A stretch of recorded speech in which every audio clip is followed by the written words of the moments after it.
Amy, let me tell you about a magical place that is so exactly designed to be enclosed space, year-round fun for the whole family that I bet you already know what I'm going to say before I even say the name. Let's say it together on 3. 1, 2, 3.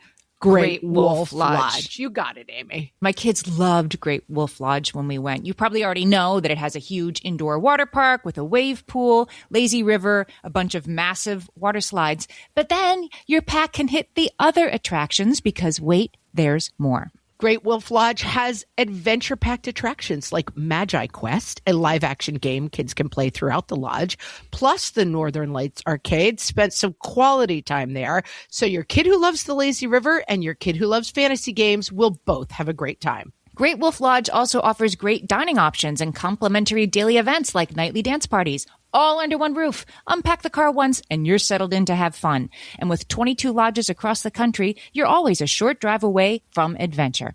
We've both had such great times at Great Wolf Lodge, so bring your pack together at a lodge near you. Learn more at greatwolf.com and strengthen the pack. Welcome to Ask Margaret from What Fresh Hell, laughing in the face of motherhood, answering your parenting dilemmas, one question at a time. This week's question comes from Josephine, who says, my daughter, 5 next month, has started saying I look fat in this sweater. My daughter is a healthy weight and she is very active. I really don't want her to have body image issues or be dealing with this at such a young age. I have been very conscious since her birth not to comment on her appearance and instead to reinforce the things her body does. I rarely say you look pretty. Instead, I say comments like, that's a great outfit you picked. Help. I didn't think I would have to deal with this so soon. Josephine, I'm glad you reached out with this question. It's something I think about a lot. I have a daughter. I've had my own, I won't even say struggles because I'm not struggling with it, but I'm a person whose weight varies by about 30 pounds in any given direction. So I've had phases where I got a lot of compliments on being thin. And then I've had phases where I've had, a lot of like, did you lose weight? Did you lose weight? Like a lot of people, my weight changes and it's something obviously people notice. And it is something that I feel like I have really made peace with in my 40s. We have an episode called Let's Not Care What We Weigh, and I would love you to listen to that. So it sounds like you're doing a lot of good modeling, right? We're trying to stop the thing of like, should you be eating that? You don't want to get fat, da-da-da. And it doesn't sound like you're doing that. You're not emphasizing like, you look so pretty, you're so pretty, which, is something that girls have to deal with. Even if you're not doing that, someone's doing that with you, I guarantee. And so I think this is an issue of not panicking. I looked this up because I was a little bit like, how does this work? A Mighty Girl had an interesting article that I thought was really helpful. I was like, this is a good perspective. So your daughter comes to you and says, I look fat. Instead of saying, no, you don't, you're perfect, which, is kind of denying what she's bringing to you. So rather than keeping the emphasis on this vibe that's like, no, you look fine, you look perfect, you're beautiful, you're not fat, that you're kind of changing the story to like, our bodies come in all shapes and sizes for many, many different reasons. I just think that's a more helpful approach. And then this is a modeling issue. And it's something that I've worked on a lot, that number one, food is fuel. So our only relationship with food is that it is fuel for our bodies and that it tastes good.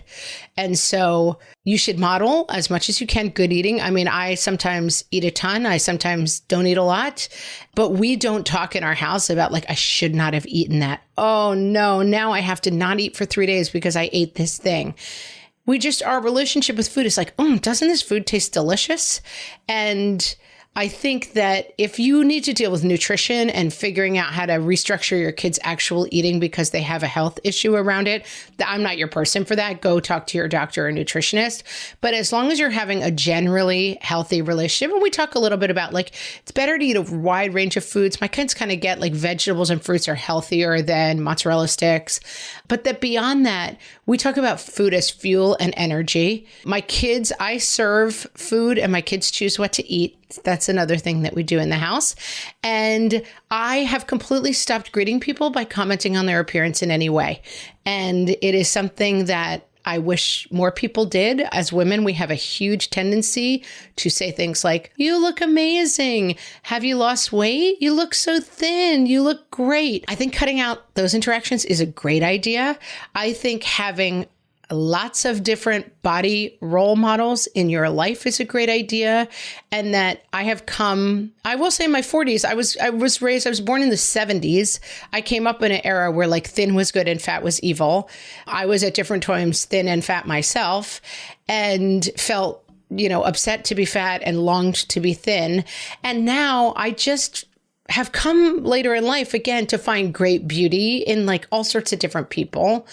And then one last thing on that point is that I try to really model body acceptance to my daughter in terms of I put a bathing suit on, I walk around the beach, I go swimming, I wear tight shirts, even though I have a pretty, zesty belly roll at this point that's hanging over my pants. And that's just, again, it's not interesting to me what I look like in clothing. And it's really not interesting to me what other people think I look like in clothing. And listen, I'm not saying that I'm completely free of any body image issues, but it is something with a daughter that I really give some thought to how to model acceptance of my own body. And then when it comes to her body, I try to just underscore for her, really what your body looks like is not that interesting. If you think you look fat, let's talk about it. It's probably because your body is going through changes. Your body will always be going through changes. And I think just constantly reinforcing your own acceptance, your acceptance of other people, a lack of focus at all on food, and then really answering body questions. Yeah, your body does look a little bit different. That probably means you're about to grow. Okay, put your sweater on. We're out of here. So not freaking out that like, oh my God, if I say the wrong one thing here, it's going to define my kid's body image for life. It's not going to. This is a long series of events. Your kid's going to get messages. People are going to tell her she's fat, she's thin, she's pretty. She should talk slower. She should talk less. She's going to get emails to her podcast if she hosts one that says she should say like less. I mean, everyone's going to have an opinion. But you're giving her that great foundation that food is fuel, our bodies are our bodies, and there's not that much we're going to do to change them. So let's go on and enjoy the more interesting parts of life. Josephine, I hope that helps. And if you have a question for myself or Amy, you can send them to questions@whatfreshhellpodcast.com, and you may hear your question answered on an upcoming episode. Thanks for listening.